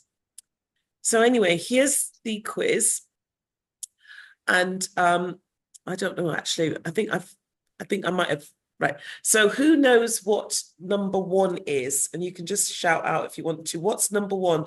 It's the window at the front of the eye. I thought if I'm talking about the eye, it's important that people know what I'm talking about. Does anybody know what number 1 is? If you shout out. Is it the cornea? Correct. You get a gold star. It is the cornea. Number 2 is this gap in the coloured part of the eye. Does anybody know what that is? It's the gap in the coloured part of the eye, the dark bit in the middle of the coloured part of your eye. I would say pupil. Pupil, that is correct. It's a gap, it's a space. It is the pupil. Now, behind the coloured part of the eye, there is this disc-shaped object, which is clear, like a piece, like a glass pebble when you're young, but as you get older, it gets a bit cloudy. Does anybody know what that is? Is that the lens? Yes, it is the lens. And when it gets cloudy, it's what's known as cataract. Now, I've been talking about the coloured part of the eye a lot. This is definitely not a person who's Black African or Black Caribbean, because it's blue, although it could be. But what's this coloured part of the eye called? Oh God, I can't remember. Iris, somebody's put Iris, that is correct. Iris is the coloured part of the eye. So what we've just gone through is everything at the front of the eye. So what I'm going to be talking about in my talk is diabetic retinopathy. Sometimes people say diabetic eye disease. So it affects the back of the eye. So does anybody know what number 5 is? Number 5 is like a wire cable. It sends signals from your eye to your brain, and it allows you to see. The optic nerve? That is correct. That is the optic nerve. Now, they made a mistake in this diagram, but does anybody know what number 6 is? It's the lining. It lines the whole of the inside of your eye, a bit like the film in a 35mm camera. What's that called? The whole lining of the inside of your eye. Number 6. The retina. That is correct. The retina. Yeah, that's correct. Now, there is a part of the retina that we use to see things in fine, clear detail. All right. It's a tiny area. It's smaller than the head of a pin. Does anybody know what that is? There are 2 words that you might use for it. Retinal nerve? No, not retinal nerve. It's part of the retina. It's a difficult word. Fovea? Oh my gosh. Oh my gosh. The person who said fovea, you like get 10 gold stars because I am telling you that my resident doctors who I trained, they wouldn't even get that. So that is correct. So this diagram was incorrect. They said it was the macula. It's not the macula. That spot in the center, the macula is an area. It's about 5 to 6 millimeters. And this is actually the fovea, which is the center of the macula. So well done you. Now, diabetes, there's a global pandemic when it comes to diabetes, and there's estimated to be more than, as Dr. Joan said, 500 million people globally, worldwide, who are living with diabetes. But did you know that the population where there's predicted to be the highest increased prevalence by 134% is sub-Saharan Africa? All right, it's a huge issue. In Europe, Northern Europe, the predicted increase is only 13%. And in Southeast Asia and the Middle East, between 60, 80%. So the highest increased prevalence is in sub-Saharan Africa. So diabetic retinopathy, if you had to talk about it, diabetes affecting the retina at the back of the eye, it's a chronic and it can be progressive condition, but it's something that with the control of diabetes, you can delay the progression of it. It's a potentially sight-threatening condition that affects blood vessels at the back of the eye. And the blood vessels can do one of two things, a bit like water pipes. They can either leak or they can get blocked, all right? And the issue about diabetic retinopathy or eye disease is that by the time you've got symptoms, it's kind of too late, which is why it's a condition that needs to be screened. And so it's so important to attend screening appointments, because we don't want our patients that we look after to be attending the hospital eye service already with symptoms. Now, the diabetic eye screening program is one of 11 population screening programs in England. All right, so it's the diabetic eye screening program, the NHS diabetic screening program, similar to breast screening, similar to the screening that's done for sickle cell and thalassemia. So it's a really important screening program where there are key performance indicators that need to be adhered to. The screening program involves taking a photograph of the back of your eye, a retinal photograph. This is a photograph of the back of somebody's right eye. This is their optic nerve. The macula is actually this larger area here. The center of the fovea is that dark spot there. So even if you didn't really know anything about diabetes at the back of the eye, for all intents and purposes, you could say that this is normal with the normal branching blood vessels. Whereas an eye that has got some diabetic changes would look something more like this. All right.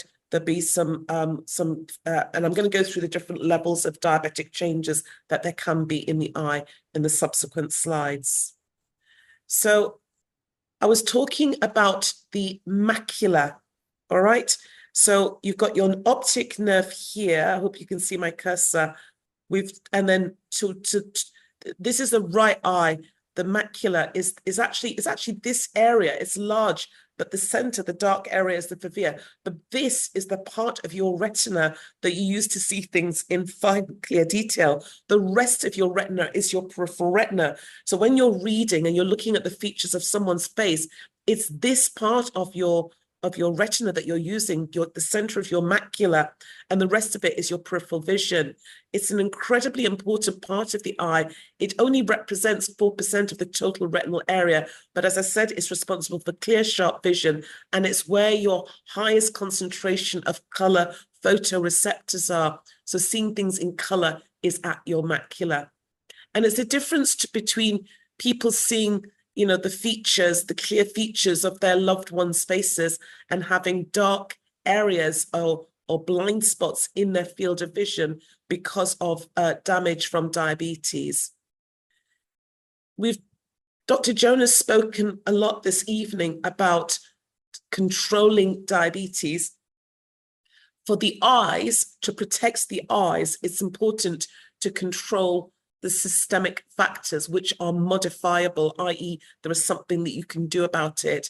And it's a threefold thing, all right, in terms of the development of diabetic retinopathy. You can delay the development of diabetic retinopathy, or if you already have it, you can delay further progression by controlling your blood sugar, controlling your blood pressure and controlling the lipid, the amount of fat that is in your blood. By controlling all of these things, you can delay the progression or even the development of diabetes at the back of the eye. This is a sort of like a schematical graph that tells us about the different grades of diabetic eye disease. And I'm going to go through this later. But what this is, if you think about the x-axis being how long somebody is diabetic, all right, and the y-axis being the features that we see at the back of our patient's eyes, then you can go from no diabetic retinopathy, then up the scale to something called R3, from R1, R2, and R3. R3A is the highest level. And people who are diabetic, they may see this terminology and this phraseology in their letters, which is why I'm talking about it. But the slope of how quickly one develops R3 or doesn't develop it is very much dependent on your control of your diabetes, your blood pressure, and other things. So if you can keep that slope very shallow, really like almost flat, that means that you're going to have good vision, for the rest of your life. But if that's not well controlled and your diabetes is not well controlled, your blood pressure is not well controlled, your lipids are not well controlled, then you're going to get to R3A. It's going to be a steeper curve. It's going to be a real upward curve. So we talked about the different lifestyle changes that one can make and the educational programs that there are. And as Dr. Joan was actually talking about, if we're talking about Desmond, which is the diabetes education and self-management for ongoing and newly diagnosed, that's Desmond for type 2, and Daphne, which is type 1, it really has to be culturally competent. There has to be that cultural insight into the different foods that we eat. But diet and exercise is incredibly important. There's no definitive trial to demonstrate the effect of smoking, but we do generally recommend that people who do smoke, maybe that they consider stopping smoking cessation, or at least reduce the amount, because it will all not just be good for your eyes, it's just good for your general health. But it's really important that our patients comply with lifestyle changes, with their appointments and with their treatments. But my feeling is that sometimes that patients don't necessarily comply, A, because they've got busy lives, but B, also because they don't quite understand what's going on, and maybe things have not been explained to them properly and they don't understand the implications, or they don't have any symptoms and they're wondering why they're having to attend. And there are other modifiable factors that are linked, like anemia and renal failure. So I just want to give you an example of systemic control that we try to address in my clinic, in my eye clinic at Central Middlesex, where a third of my patients are white, a third of them are South Asian, and a third of them are Black African, Black Caribbean. So this was a questionnaire, typical questionnaire that we asked of our patients just to see how much insight they had. We asked them what their blood sugar level was. And when we tested their finger prick test, it was 4.5. And they said that the HbA1c was 45 millimoles per mole. Their blood pressure, we recorded it, was 136/90. And their cholesterol seems as if it was in the normal range at 3.4. And we asked them, do they do any exercise? And they said, yes, they do walking every day. And we asked them, what foods do you not eat because of diabetes?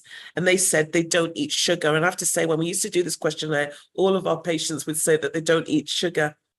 And we asked about smoking and they said no. Now, this was their photographs. This is their right eye and this is their left eye. These are the nerves and this is the macula. Can you see all these little yellows, these yellow deposits?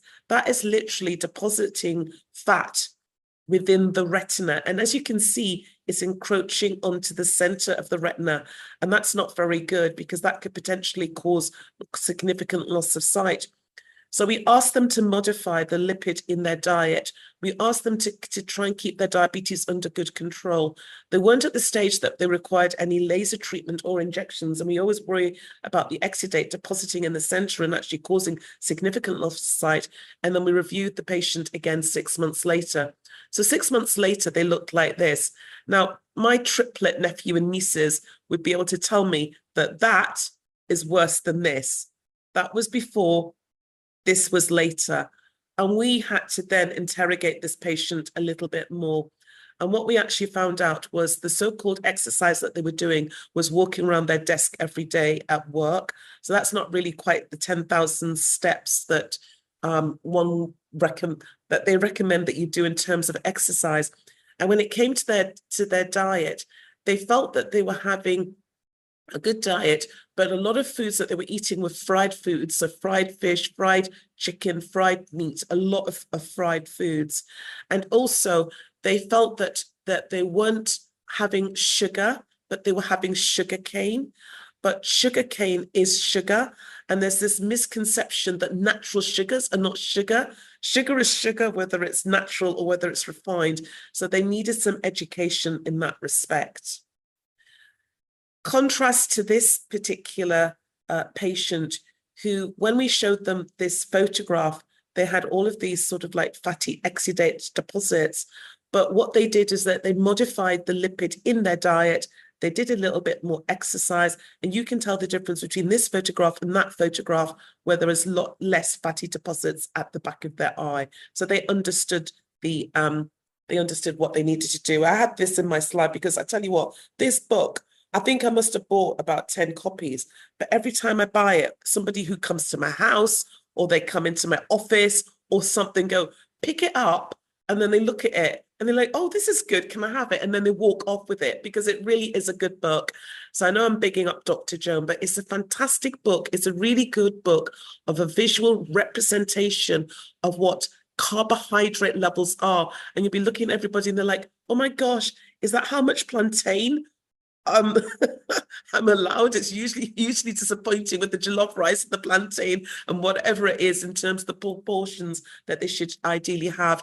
And I like how Dr. Jones said that she's not telling us not to eat our foods that we cook, but maybe modify the sizes. And I think this is a fantastic book. So every opportunity I do actually try and big it up. So I want to go through some of the grading that one might see in the letters when you attend the diabetic eye screening program, or if you happen to be under the hospital eye service, just to give a little bit understanding. So there are two grades that happens in diabetes. There's something called the R grade and the M grade. The R grade is your retinopathy grade, and the M grade is to do with whether or not you've got diabetic maculopathy.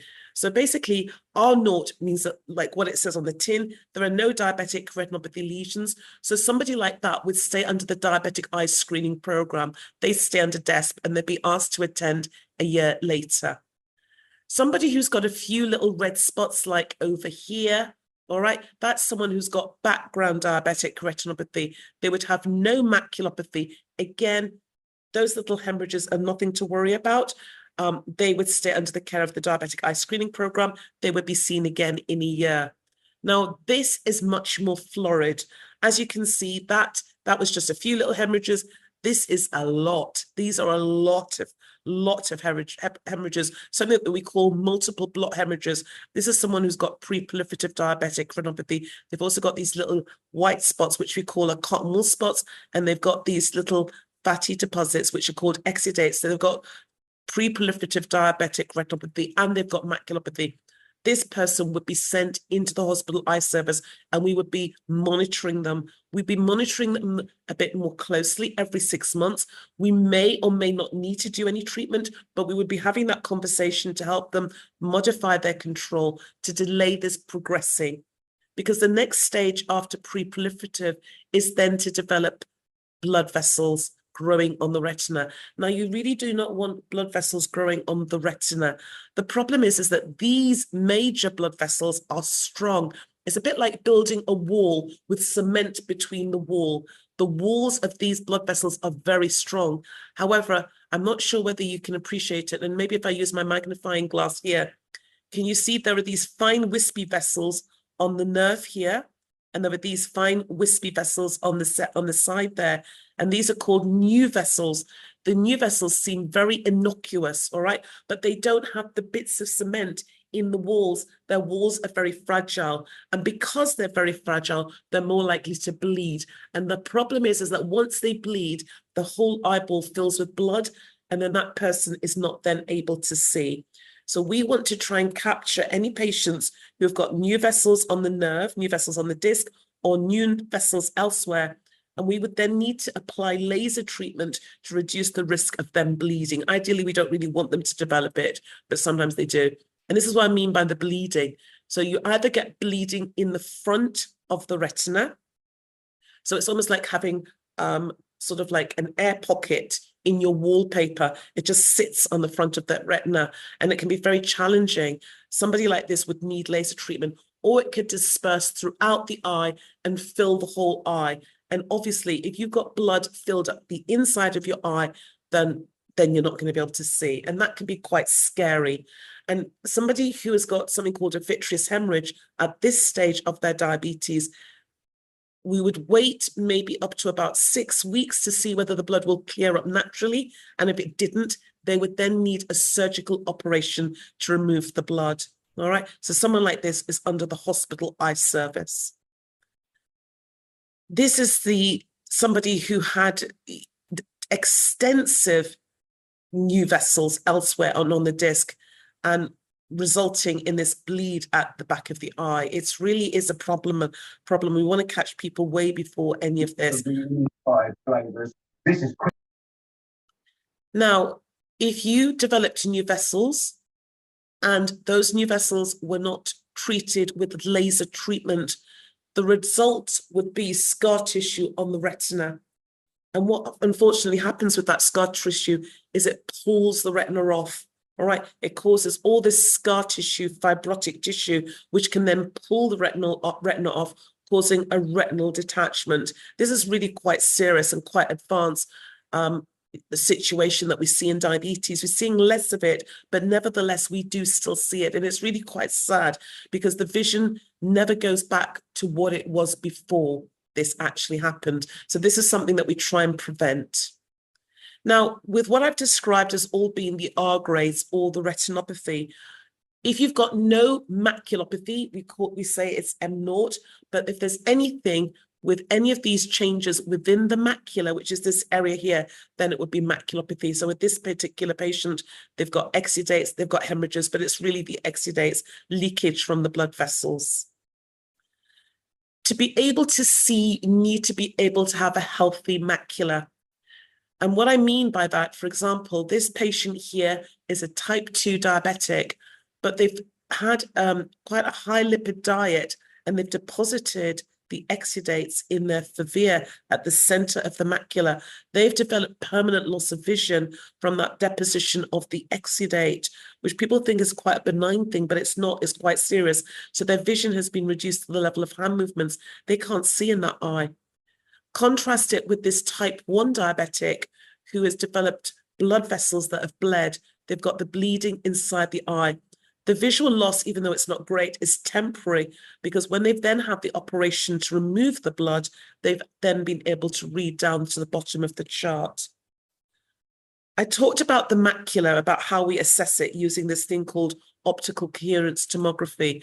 So this is a little sort of like video just to show you how the OCT scans over the retina. And I tell you what, it's really revolutionized our management of the eye disease in diabetes. So you might have an OCT scan when you come to the hospital eye service. It's non-invasive test.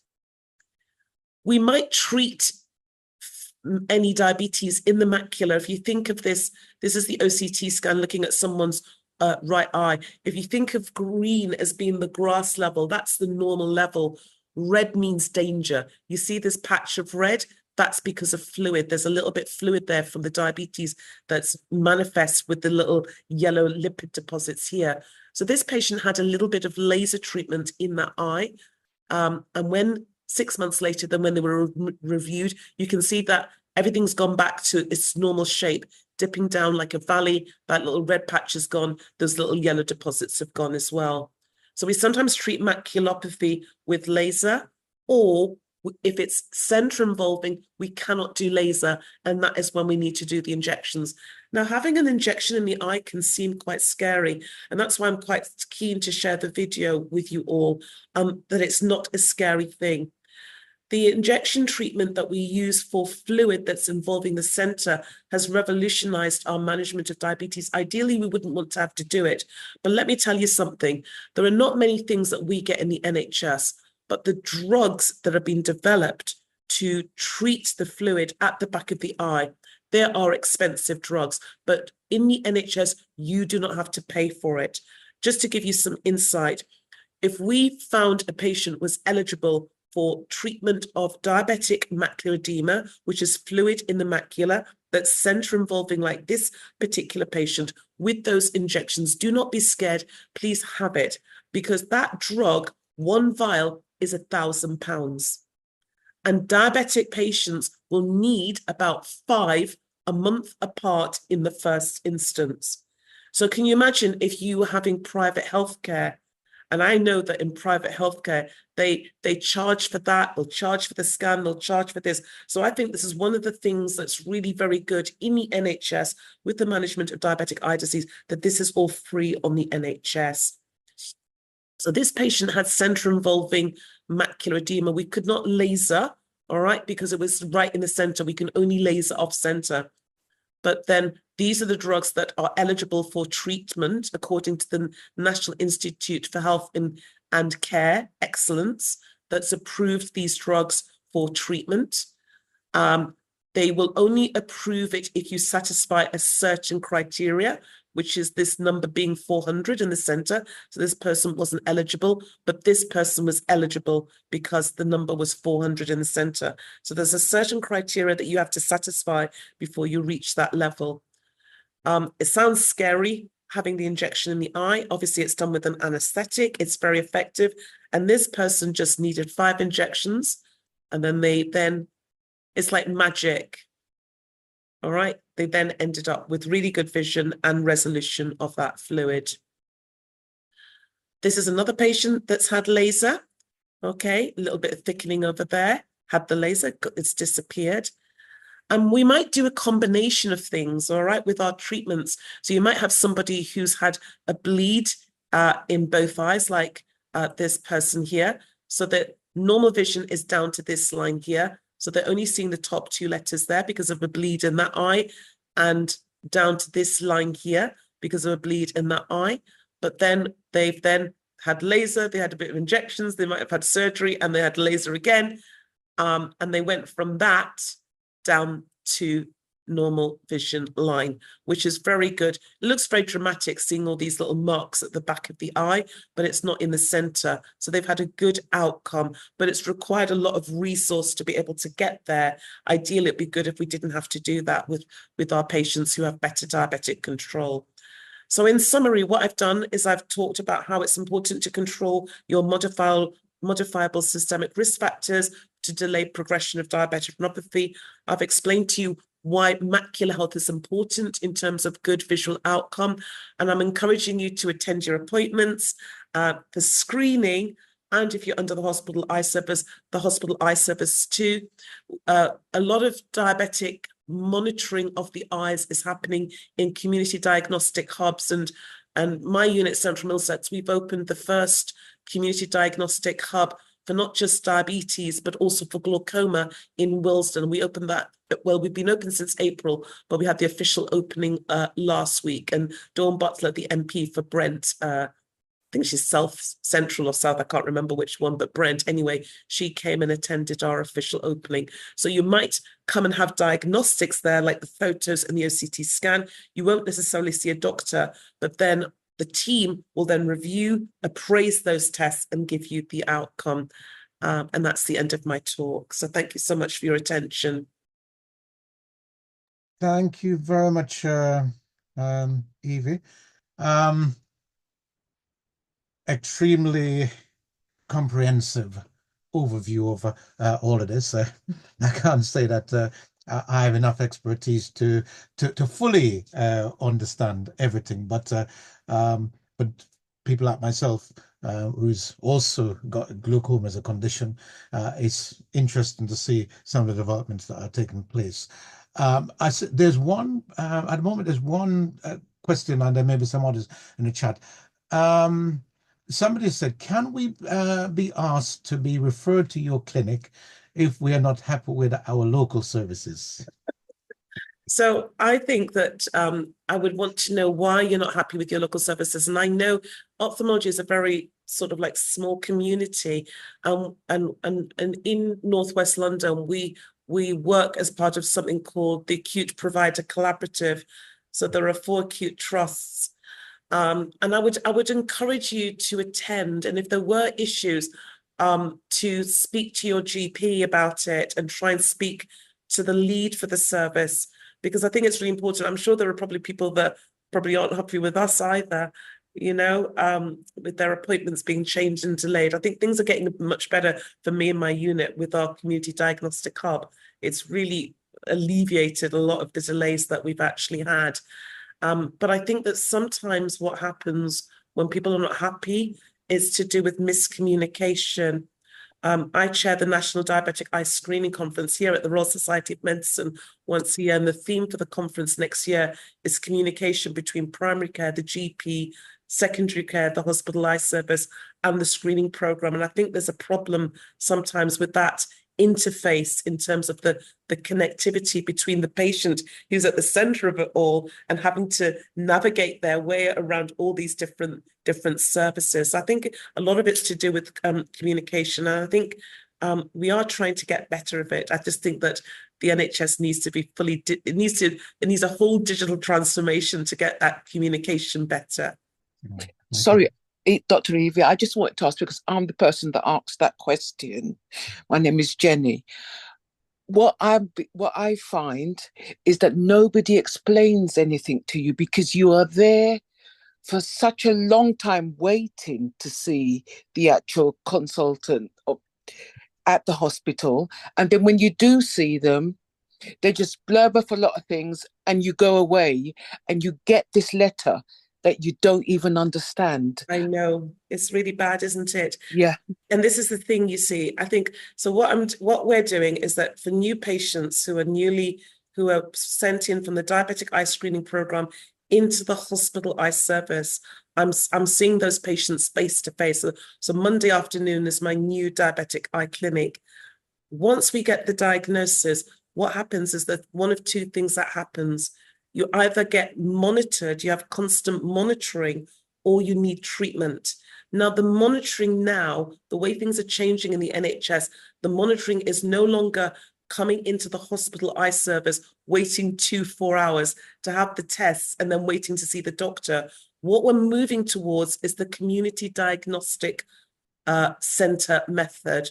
So what that happens with that pathway is that you come to the community diagnostic center, you'll have the test, you'll have the photos, you'll have the OCT scan, you'll get your vision checked, you'll have the drops in, and you go home. It's 40 minutes, right? So you're not sitting waiting to see a doctor. But then what happens is accredited people then review those diagnostic tests. If there is something that of any concern, then you would be sent back into the hospital eye service. If not, you will then have your 6-month review, because you've got to remember, if you've got diabetes in your eyes and it's referable, you have lifelong NHS care. So we're trying our best to make that monitoring of the lifelong NHS care a much more pleasurable, a much more streamlined condition. And we're really trying, and I can understand, I can hear how difficult that must be, and I'm so sorry about that. Okay, I can see Joan has got her hand up. Joe, Ali? Can I just say something very quickly in answer to Dr. Evie? Dr. Evie, my eye health has gone way beyond that. And yet I've not heard of any of these things that you've been talking about today. And that worries me, that nobody is actually communicating well. Yeah, so what I've been talking about, as small as the eye is a tiny organ. We're specialized in different parts of the eye. So my speciality is conditions of the retina. So what I've been talking about today has been specifically diabetic retinopathy. So that's diabetes in the eye. Now, anybody who is diabetic, who's age 12 and above, should already be participating in the diabetic eye screening program. So if you're not diabetic, you would not be participating. You would not be invited to attend the diabetic eye screening program.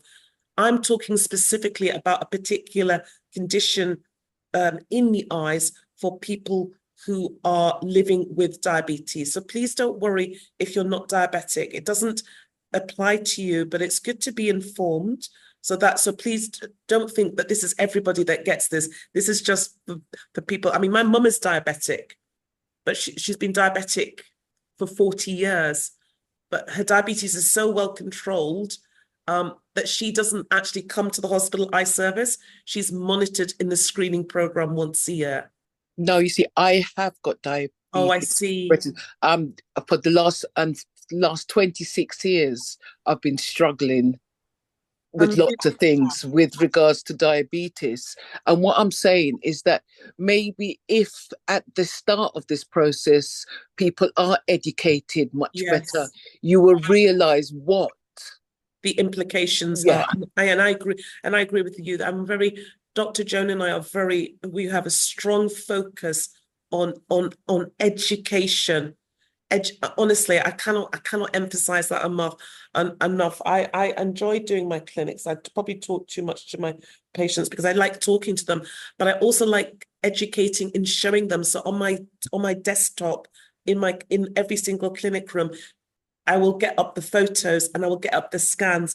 So because it's easy for my patients, and I talk in very geographic, you notice I was talking in geographic terminology about the center of the macula dipping down like a valley, everything normal thickness is grass level. When things get really thick, the macula. So I think the language that's used, and there's some other documents that I will probably share, which is the RNIB, who produce a booklet on diabetes and how it affects the eyes. But I suppose platforms like this and Diabetes Africa that Dr. Joan and I are part of, and other educational programs that we're involved in, it has to be more educational, I suppose, bias for us. That's been my mantra this year. It has to be bias for us to be able to share that knowledge.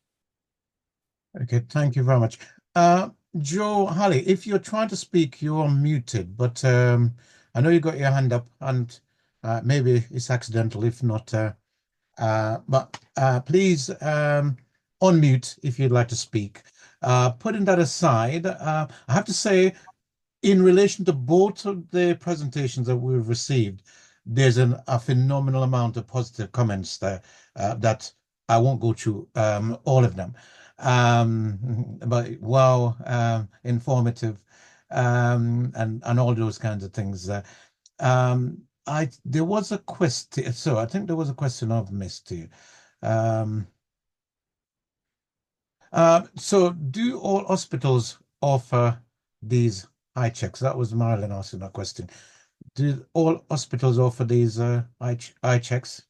So the hospital eye service is ideally for people who've got conditions that are affecting their eyes. So I've just been talking today about the diabetic eye screening program, which is not in the hospital.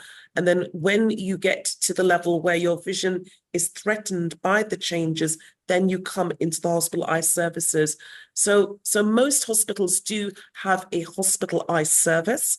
Most, not all, but most hospitals do have a hospital eye service in the similar way that most hospitals will have a diabetic clinic, etc.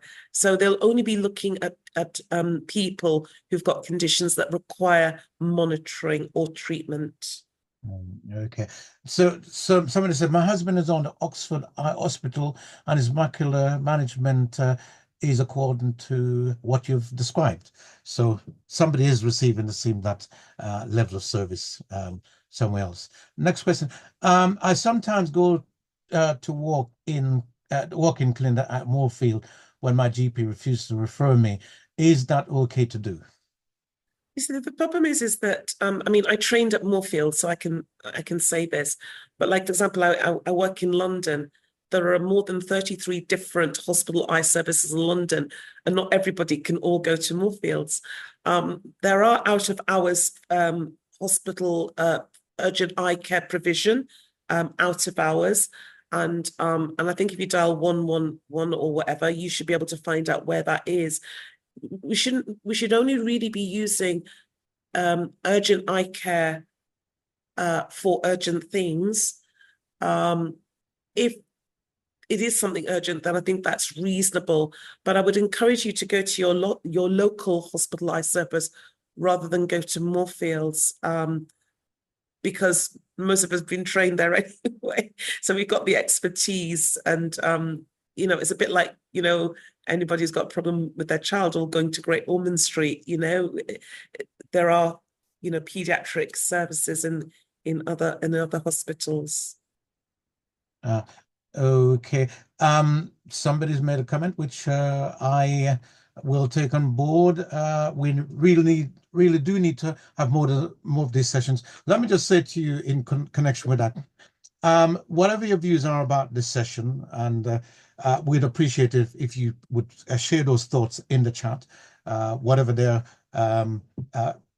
positive or just constructive. We'd like to hear those too, because we want to do more as an organization. Our reason for being is to support the development and well-being of our community, and this is all part of that. There's somebody who said, how does high blood pressure affect the eye in a nutshell? So high blood pressure, that's a very good question. High blood pressure can be a secondary reason for other eye conditions, and the way it affects the eyes mostly, I would say, is with something called a vein occlusion, retinal vein occlusion. The commonest cause of a blocked blood vessel at the back of the eye can be from high blood pressure. And if you have a blocked blood vessel at the back of the eye, it's almost like having a stroke at the back of the eye. And when it does happen, we normally ask our GP colleagues to ensure that blood pressure and other risk factors are optimized, the control of them are. So high blood pressure can affect the eyes with blocking blood vessels at the back of the eye, but also high blood pressure, if you are diabetic and you've got diabetic eye disease, can advance the progression of the diabetic changes at the back of the eye. So that's the other way. And then the third extreme way is that if the blood pressure is very, very high, you can get swelling of the nerve at the back of the eye. And that's a sign, that's like an emergency sign that the blood pressure is actually very, very high. Absolutely. Just to say, for the person, I'll put it in the chat anyway, who's asked, where one of these sessions advertised. If you leave us your email address, we'll keep you informed. We're always looking at different things to do. We welcome your suggestion as to things that we can do too. Any final questions from anyone? If not, considering the time, I'm going to Clive. Sorry, a quick question. Well, maybe it's an information thing. I don't know if everyone's aware of DHEC. They're based actually in Watford, and they do a lot of eye condition things. They've got branches all over, actually. So you're talking about the health. I think, I don't know if everyone is aware of it, but I think connected with, as somebody who's got glaucoma, I go to, there's a place in the Harlequin you're talking about, Joan. That's right, yes. Well, it used to be Boots that used to be connected with Moorfield. I think Eve is probably aware of these outreach centers that you can go to for to get your checks connected with it. As I said, I'm not too sure. I used to go to Boots for my checks, and then this CHEC has now opened You're up. talking about check. Yeah, Okay. that's right. Yes. Right. So let me just give you just little word of warning. All right. I think that if people just generally have got nothing wrong with their eyes or anything like that, you should see your optometrist. All right, your high street optometrist once a year. Okay. And I think that's fine. That's good, sort of like eye health, just to get this checked. And especially if there's a positive family history of glaucoma or anything like that, it's good for the optometrist to be able to, to check the pressure. Check is what comes under the independent provider. They're an independent provider of eye services, usually for cataracts. All right. Now, a cataract is a clouding of the lens, and it can cause blurred vision in some people, but not everybody who's got cataract necessarily needs to have a cataract operation. And that's really important to understand. And maybe one of the later sessions, we can just talk about that, because that is the commonest procedure that is actually done on the NHS. But what we're tending to find in ophthalmology is that a lot of our patients who we would have normally done cataract operations on are being operated on in the private provider, by the private providers, by the independent sector providers. And there's a bit of a conflict, is the way that I would actually describe it, all right? Because most hospitalized services actually really don't have a waiting list for cataracts, but cataract is a reversible eye condition. The conditions that we worry about most in ophthalmology are glaucoma and diabetes, and cataract isn't necessarily one of them. What I would say is that wherever it is that you go or what you do, you need to make sure that you are informed. It's important that you understand exactly what's going on. And things like scans and things like that, you shouldn't really have to pay for that, because in the hospital eye service, this is free. So I just on the side of caution, if you're not sure about anything, to not necessarily just go along what's being recommended, because there are some conflicts there. I can't really say very much more about that. Absolutely. I think we've got some comments there again, really congratulating you both on the session.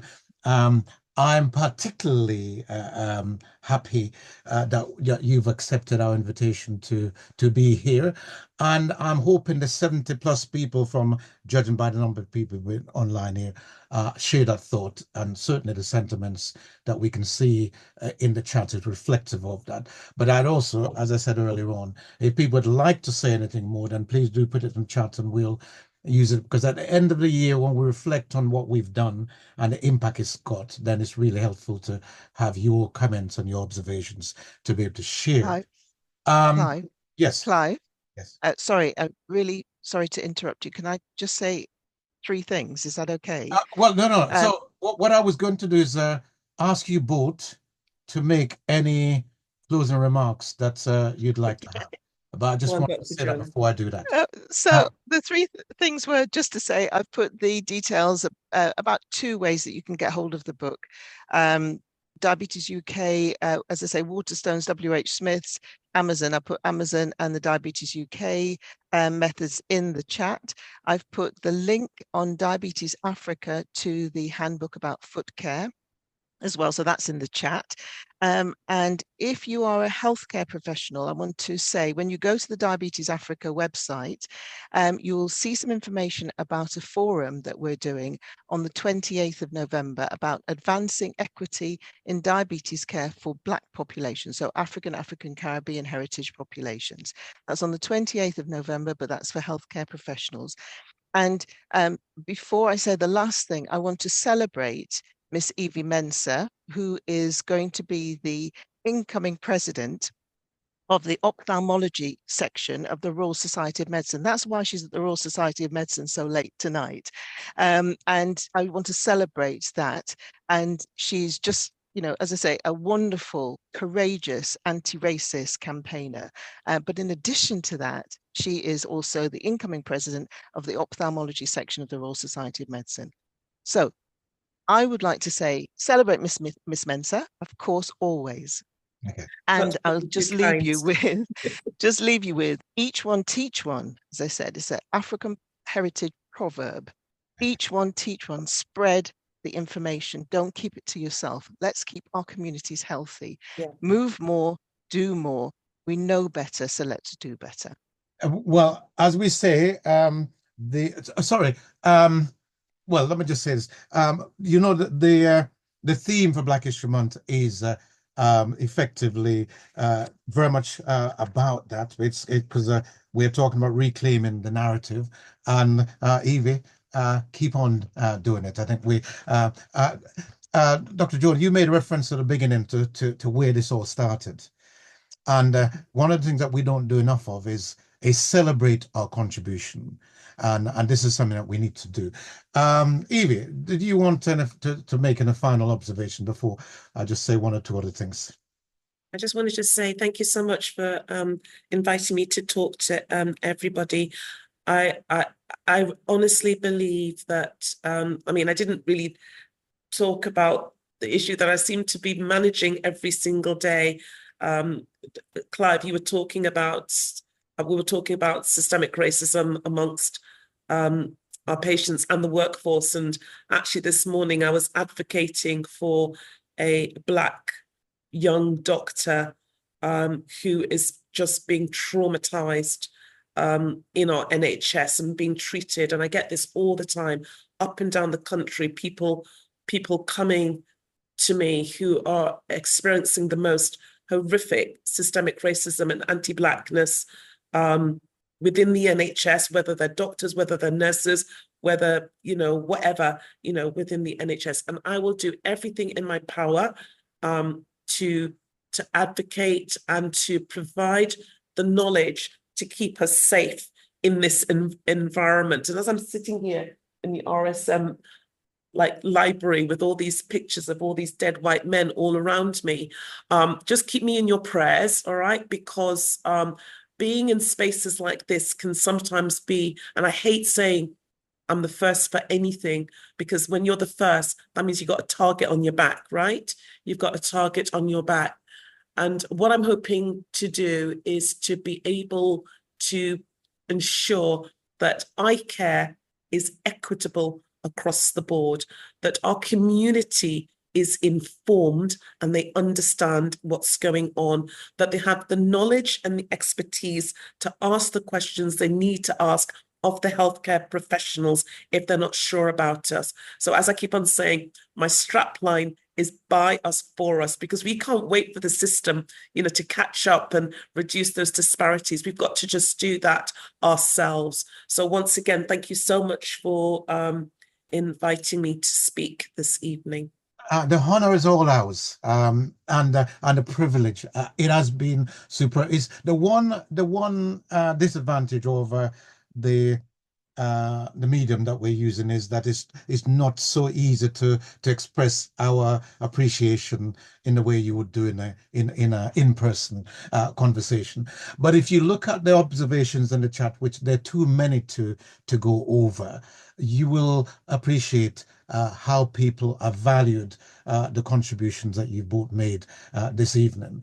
And for those of you who are here and have recognized the value of this, I have to say this in fact has attracted one of the biggest virtual audience that we have for our events. Often most people watch the events after it has been recorded, which will probably be the case tonight. But I think the fact that we've maintained the audience that we've had for the time that we've had is a testimony to the value and the effect of the contribution that you've both made. So I want to thank you both, and I can't thank you enough. What I think has also come up, there's a possibility that we might want to engage with you again, because clearly the impact and the issues that have been raised, there are still other issues potentially around this area of diabetes even that we might want to touch on, and we might want to have that conversation about how we can continue that and keep on informing people. Our motto, interestingly, is together we can achieve. And this is very indicative of what we need to do as an organization. Now, I've always believed in the idea that we have to look to help ourselves and not depend on other people to help us, because actually people will be looking to help themselves. So this organization is here for that very purpose. And the more people that become involved in it, the more we can do of these things, so that we can galvanize and engage our community and actually making sure that we get the best thing. I know you've got to go. They want to lock it up. Sorry, guys. Thank you very much indeed. And as I say, can't thank you enough. So thank you again. Just a few comments for those who are staying.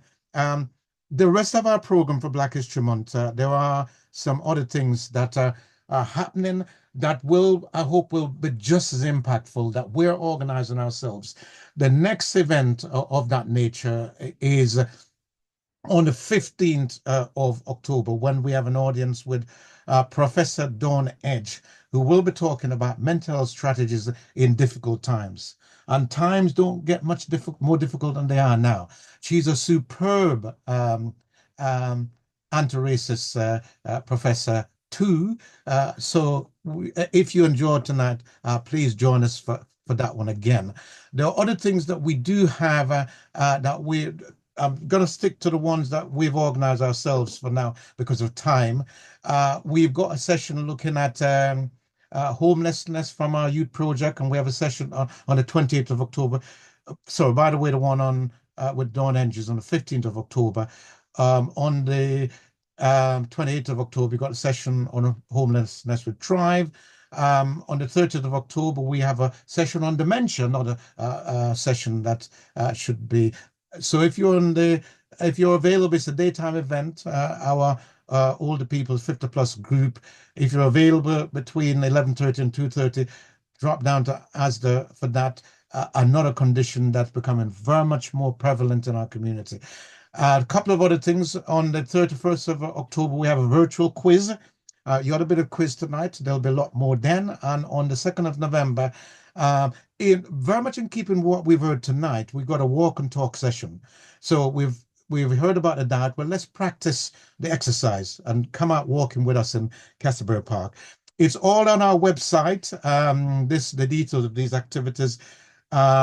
If you haven't, someone will probably put in the chat in a moment, but that is the things that will be happening. And my final thing that I need to mention is Dr. Joan has mentioned this, and I'm going to abuse hospitality and saying that if you've enjoyed listening to what she's had to say today, come and join us at our gala. We've still got some tickets available. She's going to be there. You'll be able to see her in person. So, Dr. Joan, Evie, thank you again. And for all of you that are online and those who will watch this, and encourage your family and friends to watch it, thank you all. And I think we're going to end the recording there.